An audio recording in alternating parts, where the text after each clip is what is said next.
It was a Saturday afternoon in October of 2022 when Maya Richardson pushed open the heavy glass doors of Maison Blanchard, one of the most exclusive boutiques on Rodeo Drive in Beverly Hills.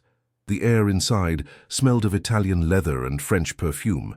Crystal chandeliers hung from 20-foot ceilings, casting soft light across marble floors so polished you could see your reflection. Racks of designer clothing lined the walls, each piece carefully curated, each price tag carefully hidden. Maya wore jeans, a plain white t-shirt and sneakers. Her natural hair was pulled back in a simple bun. Her husband, David, walked beside her in khakis and a navy polo shirt, a carry-on bag still slung over his shoulder. They had just landed at LAX after a 12-hour flight from Tokyo, where Maya had been attending business meetings. She wanted to pick up a birthday gift for her mother before heading home to unpack and sleep off the jet lag.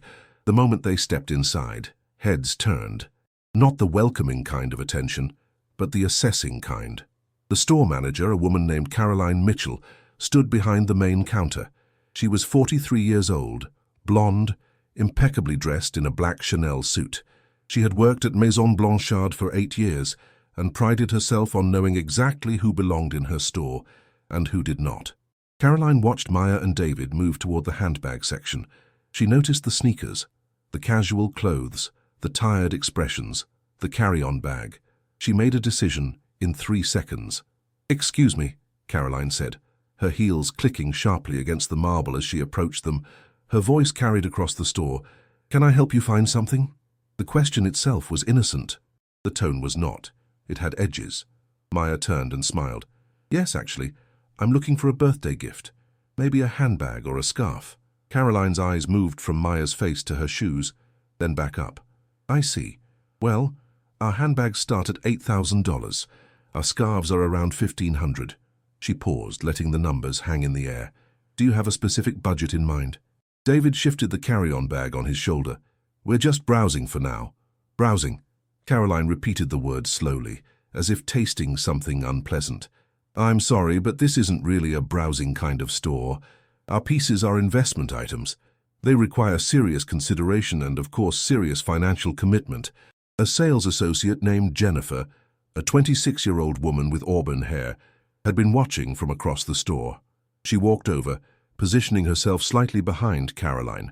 2 other employees, Marcus and Sophia, noticed the developing situation and drifted closer, forming a subtle semicircle. "Is there a problem?" Maya asked. Her voice remained calm, but something in her eyes had changed. "No problem at all," Caroline said, her smile tight and professional. "I just want to make sure we're all on the same page about what kind of establishment this is. We cater to a very specific clientele, people who understand luxury, people who can actually afford what we offer." An older white couple browsing nearby had stopped to watch. A woman in her 50s with a Hermes bag tucked under her arm pulled out her phone, the camera pointed directly at Maya and David. "I understand what kind of store this is," Maya said quietly. "That's why I came here." Caroline laughed, a short, sharp sound. "Really? Because from where I'm standing, it looks like you two just wandered in off the street. This isn't a tourist attraction. This isn't a place where you come to take selfies with handbags you can't buy." Jennifer giggled behind her hand. Marcus, a tall man in his 30s who served as the unofficial security presence, crossed his arms and nodded in agreement. David took a step forward. "Excuse me, but you're making assumptions based on what I can see," Caroline interrupted, her voice rising slightly. "Based on 18 years of experience in luxury retail, based on the fact that you're dressed like you just rolled out of an airport terminal." She gestured at David's carry-on bag, "which apparently you did." The store had gone completely silent. Every employee, every customer, everyone was watching now. The woman with the phone was definitely recording. Maya reached into her tote bag and pulled out a wallet. She opened it and removed a credit card, holding it up for Caroline to see. It was a black card, the kind issued to people with 7-figure annual spending. "Will this work?" Maya asked. Caroline's eyes narrowed. She took the card from Maya's hand, examining it like it might be counterfeit. "A lot of people have cards like this," she said dismissively. "It doesn't mean they should be in a store like this. It doesn't mean they understand our culture here." "Your culture," Maya repeated softly. "Yes, our culture. The culture of Maison Blanchard."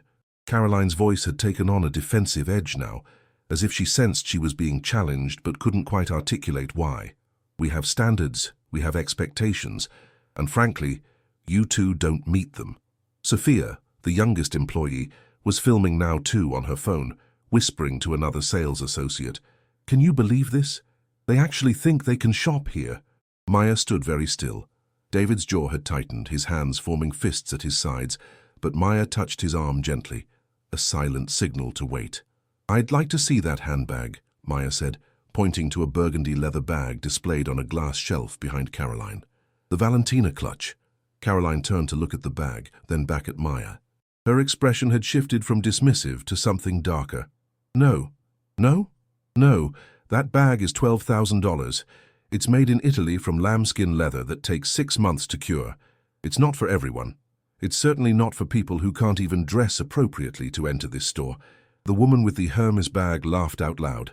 She tried at least, she said to her husband, loud enough for everyone to hear. Caroline picked up a bottle of champagne that had been sitting on the counter, part of a promotional display for the store's anniversary. She opened it, the cork popping with a loud sound that made everyone jump. She poured herself a glass, took a sip, then looked directly at Maya. You know what I think, Caroline said. I think you saw this store from outside. I think you saw the pretty windows and the nice displays and you thought, maybe I can pretend. Maybe I can walk in there and act like I belong. But you don't, and you never will. She tilted the champagne bottle and poured it directly onto Maya's tote bag, the liquid splashing across the leather, dripping onto Maya's jeans and shoes. David lunged forward, but Marcus stepped in front of him, placing a firm hand on his chest. I wouldn't, Marcus said quietly. Maya stood completely still, champagne dripping from her bag onto the pristine marble floor. Her face showed no emotion, no anger, no shock, nothing. Caroline reached down and plucked the black credit card from where she'd placed it on the counter. She held it up between 2 fingers, made sure everyone could see it, and then slowly, deliberately, she ripped it in half. The plastic made a sharp cracking sound. Oops, Caroline said, dropping the pieces onto the floor. I guess you won't be shopping here after all.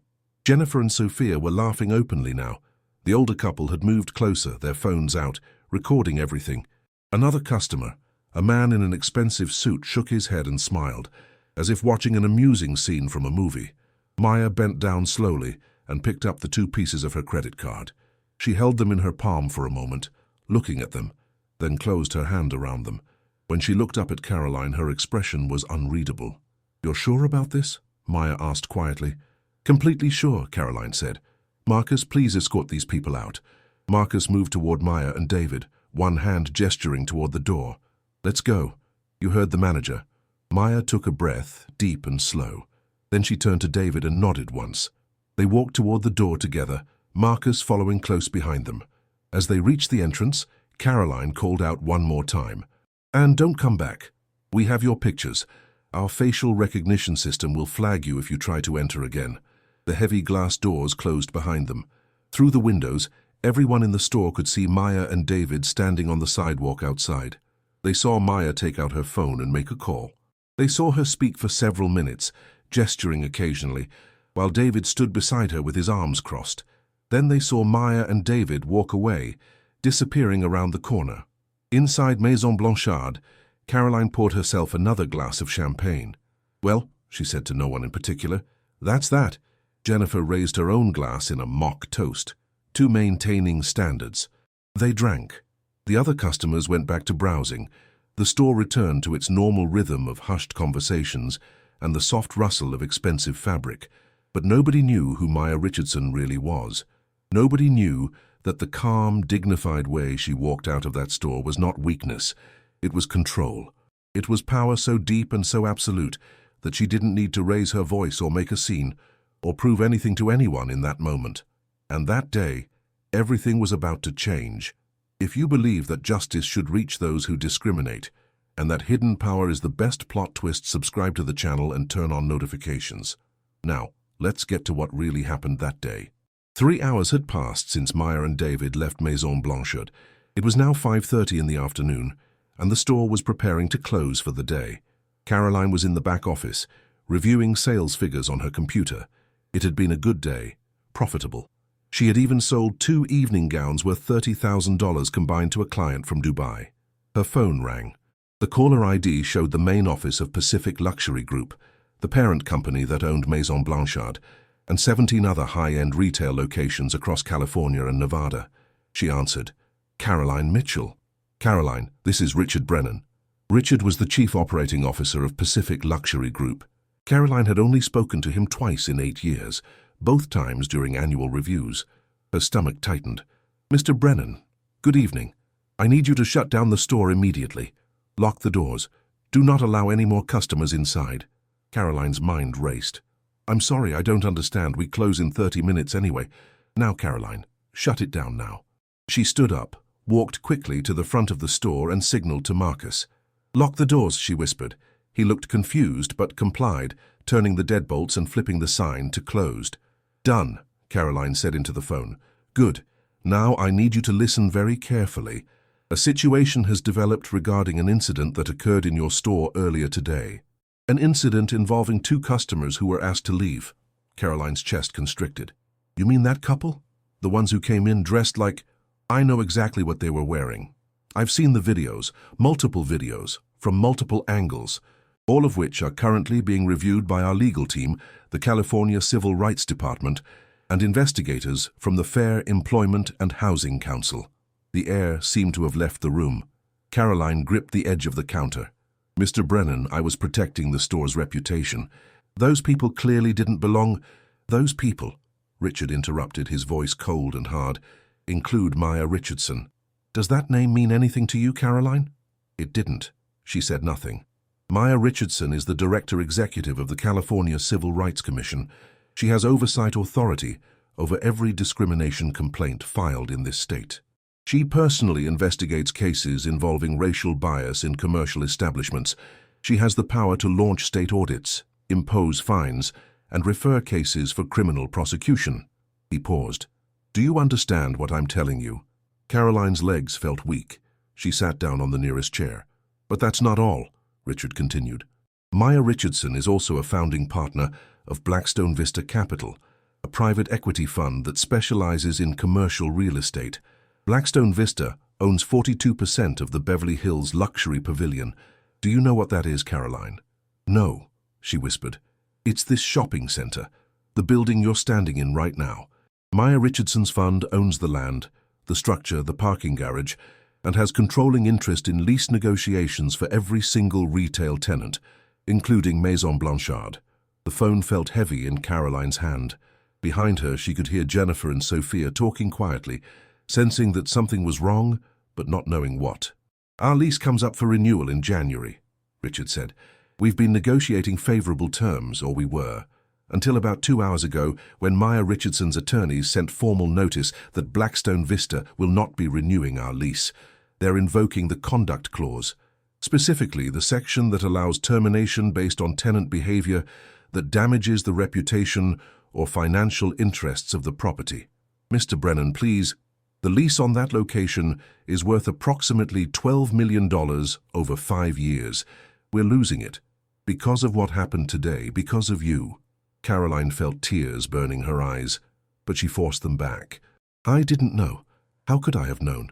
She didn't say anything. She just stood there while you humiliated her in front of witnesses and cameras. She just stood there while you destroyed her property and her credit card. She just walked away with dignity while you celebrated." There was a long silence. "At 6 o'clock tonight," Richard continued, "representatives from Channel 7 Investigates will be arriving at the store to interview staff and review security footage as part of their consumer protection segment. Maya Richardson contacted them personally.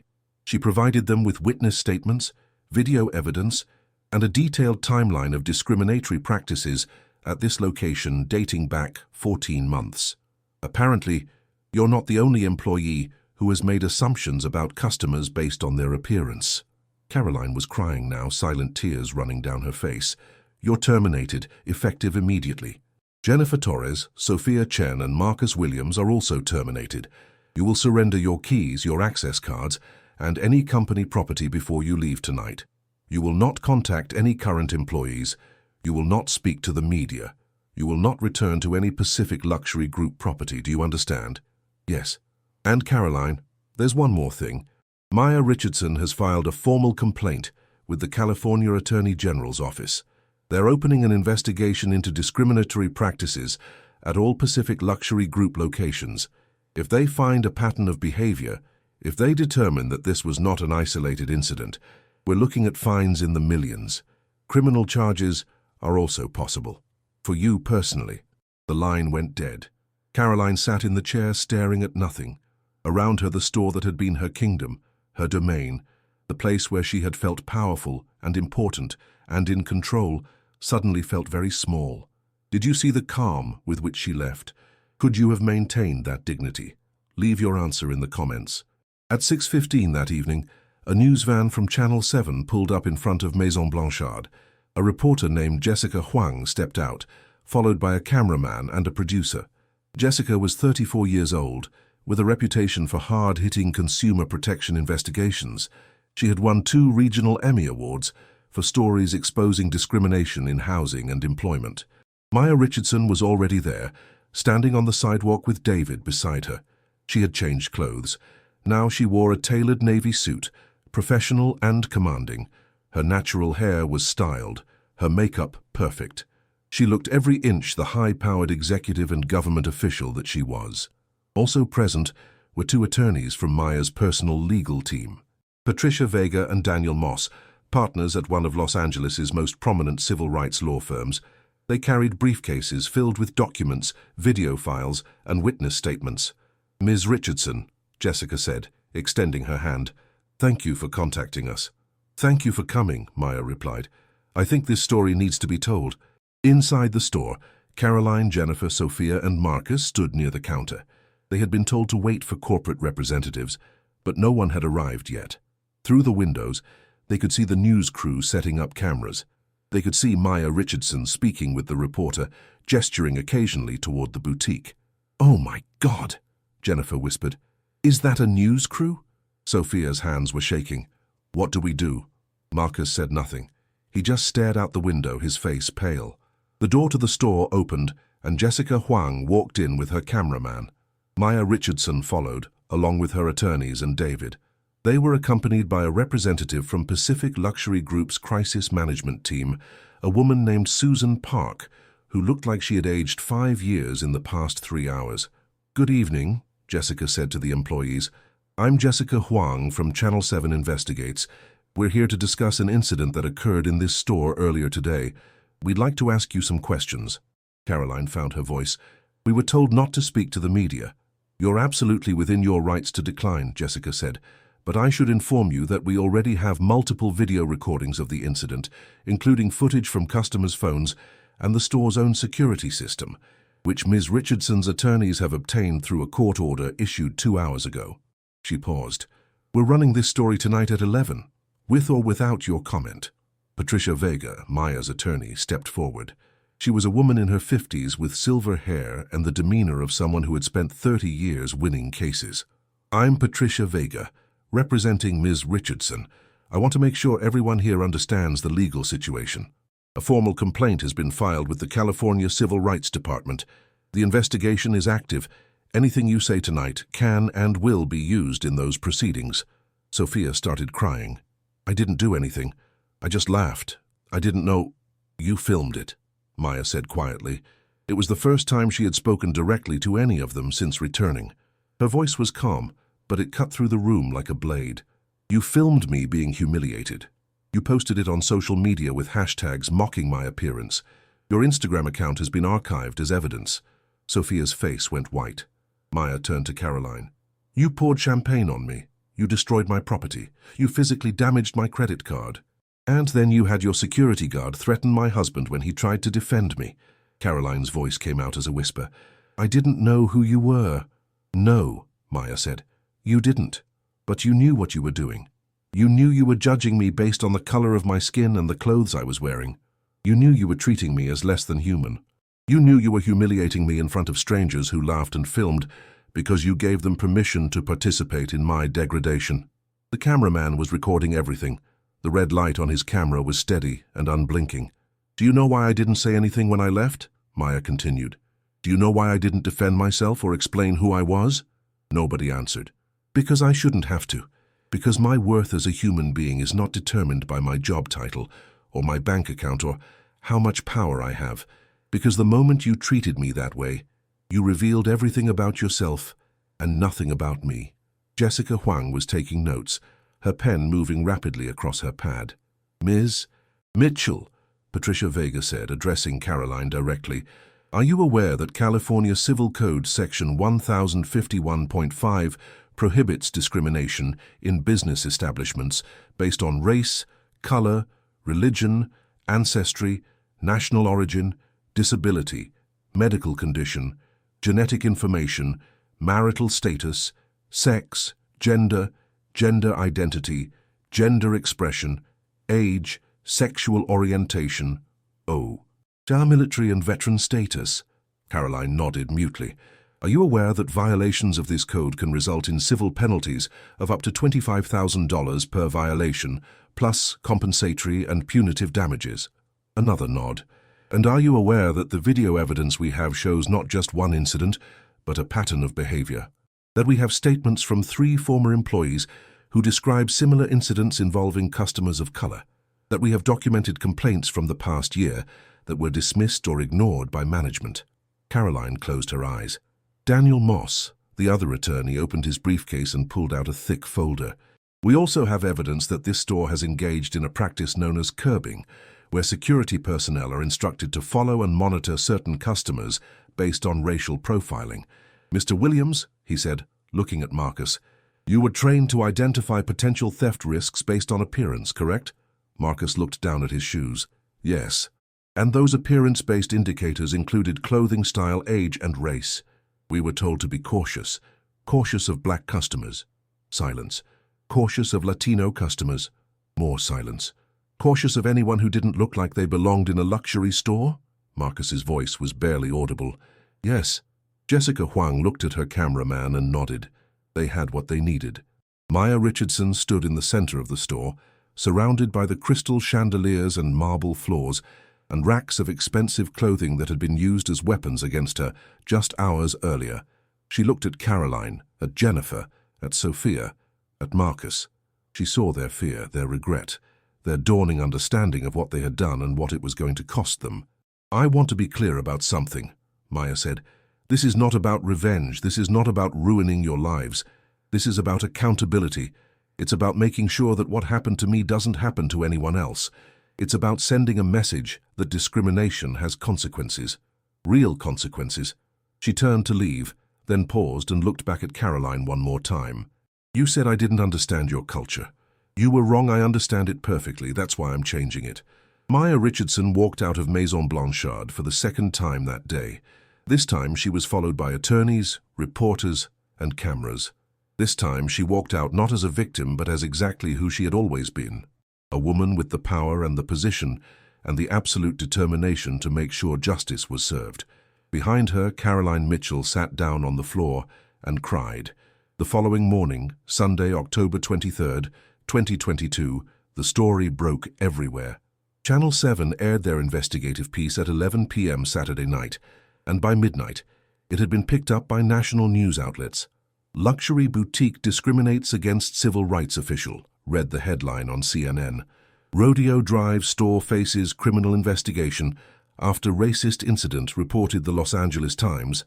Black woman humiliated in Beverly Hills boutique was secretly powerful real estate investor, announced Forbes. The video footage went viral. Within 24 hours, clips of Caroline pouring champagne on Maya's bag and ripping her credit card had been viewed 14 million times across TikTok, Twitter, Instagram, and YouTube. People who had never heard of Maison Blanchard were now experts on the case, dissecting every moment, every word, every expression. The hashtag Dans Maison Blanchard boycott trended worldwide. Celebrities posted messages of support for Maya. Activists organized protests outside the store. By Monday morning, the boutique's Instagram account had lost 60,000 followers, and every post was flooded with thousands of comments demanding accountability. Pacific Luxury Group held an emergency board meeting on Monday afternoon. The discussion was brief. Within 2 hours, they issued a press release announcing the permanent closure of the Maison Blanchard location in Beverly Hills. We do not tolerate discrimination in any form, the statement read. After a thorough review of the incident and subsequent investigation, we have determined that the best course of action is to cease operations at this location and conduct a comprehensive audit of all our retail practices. The $12 million lease was gone. The location that had been profitable for 15 years was shuttered, and the repercussions spread far beyond a single store. By Tuesday, the California Attorney General's office had expanded its investigation to include all 17 Pacific Luxury Group locations. Investigators interviewed current and former employees, reviewed training materials, analyzed customer complaint records, and examined security protocols. What they found was a pattern of discriminatory practices embedded in corporate policy, unwritten rules about ideal customers, and performance metrics that incentivized staff to focus on certain demographics while discouraging others. Caroline Mitchell, Jennifer Torres, Sophia Chen, and Marcus Williams were not just fired. They became the faces of institutional racism in retail. Their names appeared in news articles, legal documents, and social media threads. Caroline's LinkedIn profile was inundated with messages. Her professional reputation, built over 18 years, collapsed in 72 hours. She retained an attorney and issued a public apology, but it was too late. The damage was irreversible. Employment lawyers contacted Jennifer, Sophia, and Marcus, warning them that they might face personal liability if the civil case went to trial. The video evidence was damning. Their participation was documented. Their social media posts mocking the incident had been archived. On October 28th, exactly 1 week after the incident, Maya Richardson held a press conference at the offices of the California Civil Rights Commission. She stood at a podium, flanked by her attorneys and representatives from civil rights organizations. Behind her was a projection screen showing statistics about discrimination in retail spaces, data about the economic impact of racial profiling, and photographs from the Maison Blanchard incident. "This case is not just about what happened to me," Maya said into the microphone, her voice clear and strong. "It's about what happens to thousands of people every day. People who are followed in stores because of the color of their skin. People who are questioned about whether they can afford to be there. People who are treated as suspicious, as criminal, as less than, simply because of how they look." She paused, looking directly at the cameras.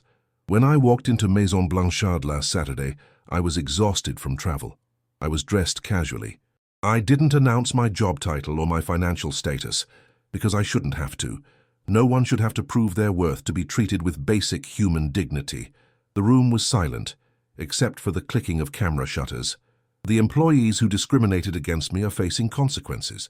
The company that enabled this behavior is facing consequences.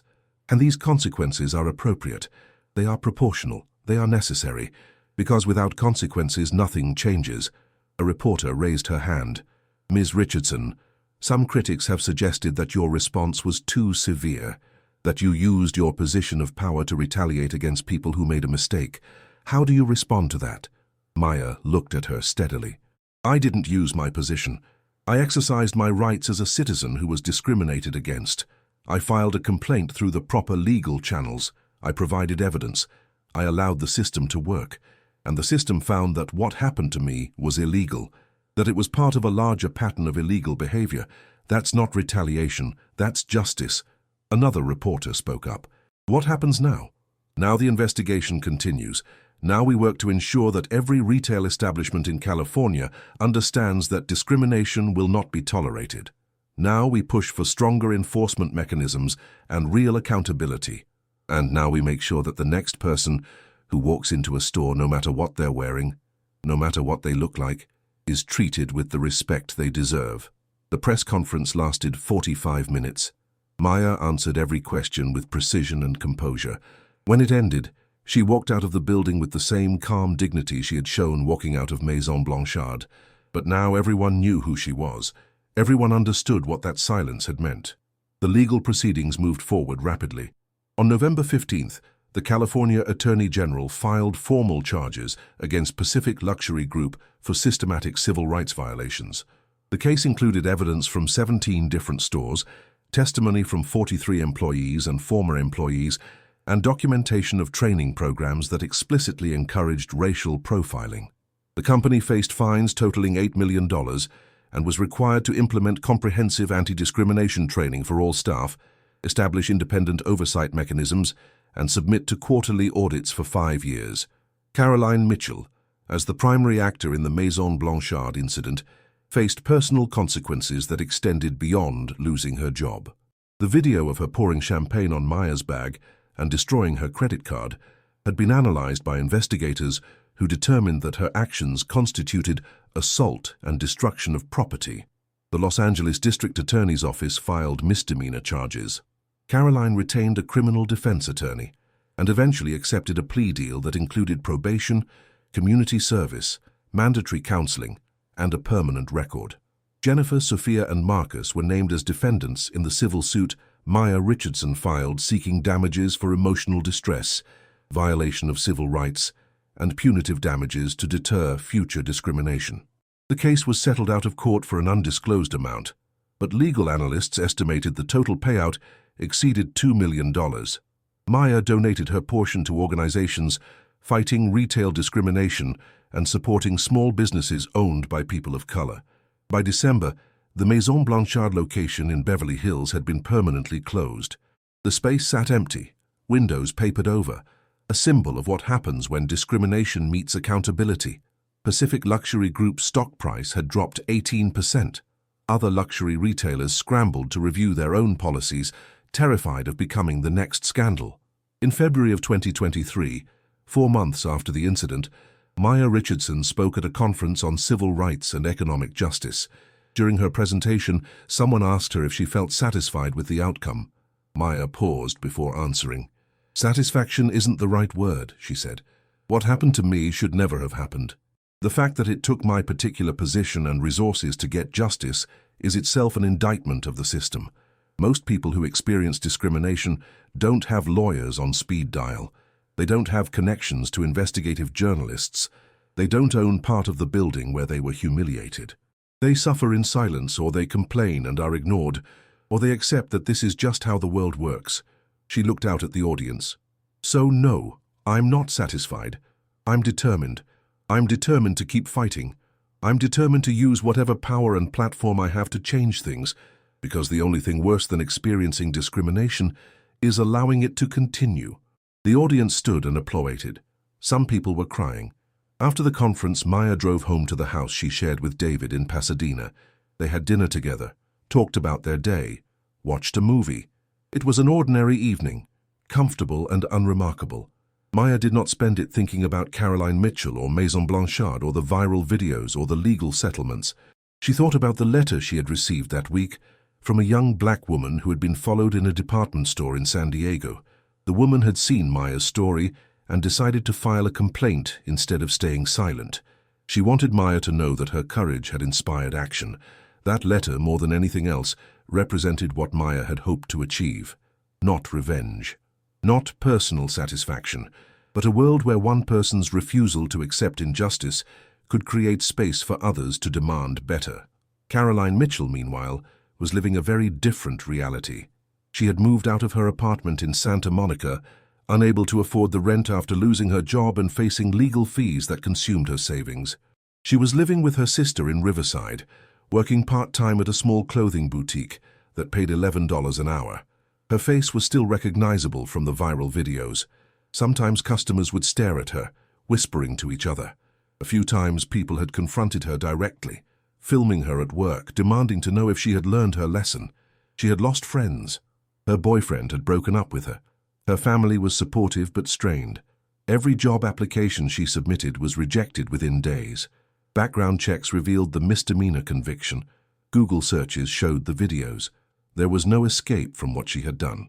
At night, Caroline lay awake and replayed that Saturday in October. She thought about the moment Maya Richardson walked through the door. She thought about the assumptions she had made, the cruelty she had displayed, the power she had felt in that moment. And she thought about how quickly it had all turned. She understood now that she had not been protecting her store's reputation or maintaining standards. She had been exercising prejudice. She had been participating in a system that devalued people based on their appearance, and she had done it publicly, viciously, with witnesses and cameras, creating a record of her actions that would follow her for the rest of her life. There would be no redemption arc for Caroline Mitchell, no moment where she learned a valuable lesson and turned her life around. She would carry this with her forever. Future employers would see it. Future partners would Google it. Her name was permanently linked to one of the most high-profile discrimination cases in recent California history. Jennifer, Sophia, and Marcus had similarly struggled. Jennifer moved back home with her parents in Arizona and abandoned her dream of working in fashion. Sophia changed her name legally and deleted all her social media accounts, trying desperately to disappear from public view. Marcus, who had worked as security in retail for 12 years, found himself unemployable in that industry. He eventually found work as a warehouse supervisor, a job that paid less and offered no path to advancement. The four of them had participated in a few minutes of cruelty, and it had cost them everything. By the summer of 2023, the Maison Blanchard case had become a staple in business school curricula, used as a case study in ethics, crisis management, and the long-term consequences of discrimination. It appeared in diversity training programs across the country. Companies used the video footage in employee orientations to demonstrate exactly what not to do. Maya Richardson continued her work at the California Civil Rights Commission. She investigated other cases, advocated for stronger enforcement, and testified before legislative committees about the need for comprehensive reform. She rarely spoke publicly about the Maison Blanchard incident. She didn't need to. Her actions had spoken clearly enough. David Richardson, who had stood beside Maya through everything, was asked by a journalist how he had managed to stay calm when Marcus put his hand on his chest, when he was physically prevented from defending his wife. "I trusted her," David said simply. "I knew she had a plan. I knew that reacting with violence or anger would only make things worse. Maya didn't need me to save her. She needed me to trust that she could save herself, and she did." The reporter asked if he ever felt angry about what happened. "Every day," David admitted. "But Maya taught me that anger without strategy is just pain. Anger with strategy is change." In August of 2023, Blackstone Vista Capital, Maya's investment fund, announced a new initiative. They would be offering below-market lease rates to small businesses owned by people of color in premium retail spaces across California. The program was named the Dignity Initiative, and its stated purpose was to create economic opportunities in spaces that had historically excluded minorities. The first location selected was the former Maison Blanchard boutique in Beverly Hills. The space was renovated and leased to a collective of 3 black female designers who created affordable luxury fashion. The boutique opened in October of 2023, exactly 1 year after the incident. Maya attended the opening ceremony, but declined to speak or be photographed. She stood in the back of the crowd, watching the designers cut the ribbon and welcome their first customers. Someone who had been at the original press conference recognized her and approached. "This must feel like justice," the person said. Maya smiled slightly. "This feels like progress." As the years passed, the Maison Blanchard case remained a reference point. When similar incidents occurred, journalists invoked Maya's name. When companies faced discrimination lawsuits, lawyers cited the precedent. When activists organized against racist retail practices, they pointed to what happened when one woman refused to accept humiliation in silence. Caroline Mitchell occasionally saw these references. Each one was a reminder of the worst day of her life and all the days that followed. She had written letters to Maya, attempting to apologize, attempting to explain, attempting to find some kind of closure. None of them were ever answered. Maya had moved on, not because she forgave easily, but because she understood that Caroline's suffering or regret or personal transformation was not her responsibility. Maya's responsibility was to the next person who would walk into a store and face judgment. Her responsibility was to a system that still needed changing. The champagne stain had long since been cleaned from Maya's tote bag. The credit card had been replaced. The clothes she wore that day were donated. The physical evidence of what happened was gone, but the consequences remained. Permanent. Undeniable. A monument to the simple truth that when you humiliate someone without knowing who they are, you're not just making a mistake. You're revealing who you are. And sometimes, the person you humiliate has the power to make sure the world sees you as clearly as you saw them. This case reminds us that no one should be judged by their appearance. Justice, when it arrives, is complete and irreversible. Could you perceive the signs that something was wrong throughout the narrative? Share your theories in the comments. If you enjoyed this story of poetic justice, Don't forget to subscribe to the channel and turn on notifications. Leave your like if this story inspired you, and share it with someone who believes that hidden power is the best plot twist.